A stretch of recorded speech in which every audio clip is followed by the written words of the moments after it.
been 5 days since Michael Jackson died. Police, joined now by the U.S. Drug Enforcement Agency, subpoena medical records of at least 5 doctors treating the star in the weeks before his death.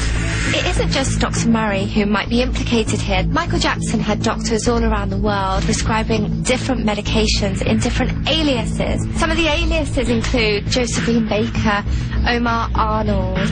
He used whatever really name he could come up with in order to get his drugs. One real important reason I used an alias for him, because I didn't want anyone stealing his records. Arnold Klein is Michael Jackson's long-term dermatologist, but Arnold Klein gave us a real indication that Michael Jackson might have had a problem with propofol. He called me one weekend and he asked me if I wouldn't administer propofol, and I told him he was absolutely out of his mind. On July 22nd, police and the feds traveled to Houston, the site of Murray's main office. The criminal investigation just jumped to the next level. Detectives flew all the way to Texas looking for evidence. The next week, federal agents raid Murray's other office in Las Vegas, where they find receipts for 5 bottles of propofol he purchased just 6 weeks before Michael's death. They also seized records from Mickey Fine Pharmacy in Beverly Hills, where Michael was a longtime customer. DEA right now is looking for evidence of improper dispensing of controlled substances. Authorities discover a new twist in the case when they examine Murray's office files. The doctor has serious financial and legal troubles. Dr. Murray has multiple paternity suits against him and a lot of claims of fraud against him. Murray was being paid a reported $150,000 a month by Michael's concert producers AEG Live to help Michael sleep. Michael had interviewed at least 4 other doctors. They all declined because of ethics. They said they could not administer these drugs in a residential setting. Murray was the only person willing to take the gig because he needed the money so badly. Court documents released today reveal the cause of death. On August 7th, the LA Coroner's Office determines Michael Jackson died of acute propofol intoxication, combined with at least 2 other sedatives. To find out which drugs caused Michael's death, toxicologists examined blood, urine, and bile samples, as well as liver and stomach tissue, and even the jelly-like fluid found in his eyeball chamber. The samples are analyzed by a gas chromatograph, which identifies drugs by separating them into their chemical components. The mass of each component determines the drug levels in his system. Not surprisingly, lethal amounts of propofol were found among all the specimens sampled, and traces of other sedatives were ID'd in most fluids. When you take into consideration the other drugs that Murray did give him in combination with propofol, it was like this lethal cocktail. Experts had doubted Murray's claim that he gave Michael only 25 milligrams of propofol, and the autopsy results support their suspicions. To properly render a patient of Michael's size unconscious, anesthesiologists suggest a dose of about 125 milligrams.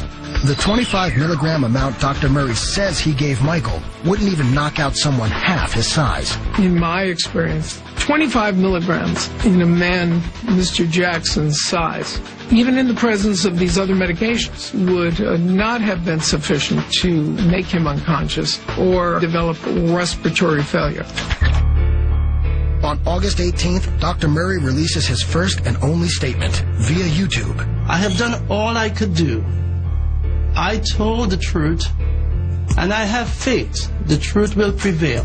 6 days later, the toxicology results go public, along with a major announcement. The LA County coroner has ruled Michael Jackson's death a homicide. This meant that the king of pop had died at the hands of somebody else. Dr. Murray expected to be in handcuffs within hours after the autopsy was released.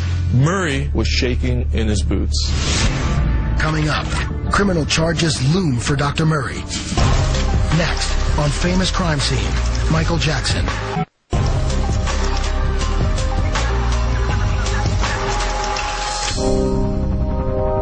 On September 3rd, grieving friends and family gather at Forest Lawn Cemetery in Glendale, California, to bid a final farewell to the King of Pop. As the homicide investigation continues, several family members hold Dr. Conrad Murray responsible for Michael's death, and they want justice. Dr. Murray, he murdered my brother, and it was wrong. On February 8th, 2010, the district attorney's office officially files charges against Dr. Conrad Murray. Michael Jackson's doctor surrendered today in Los Angeles to face charges of involuntary manslaughter in the pop star's death. If convicted, he would serve a maximum of 4 years. Involuntary manslaughter is the lowest level homicide that you can possibly have. You're not necessarily intending to cause any serious injury or any injury at all, but there's a failure to recognize that your behavior is going to have that result. Involuntary manslaughter is not something which fits this circumstance. That's just a slap on the wrist. They've charged the crime that they believe they have the best chance to prove. At the arraignment, Murray pleads not guilty. You may not, under any circumstances, use any anesthetic agent, specifically propofol. He is released on $75,000 bail until a future court hearing. The stakes are so high. So there's going to be legal fighting back and forth for months and months. If this case goes to trial, we're not going to see a trial here for a very long time. In the meantime, the California State Medical Board requests that Murray's license be suspended. But he may not be the only player that authorities are after.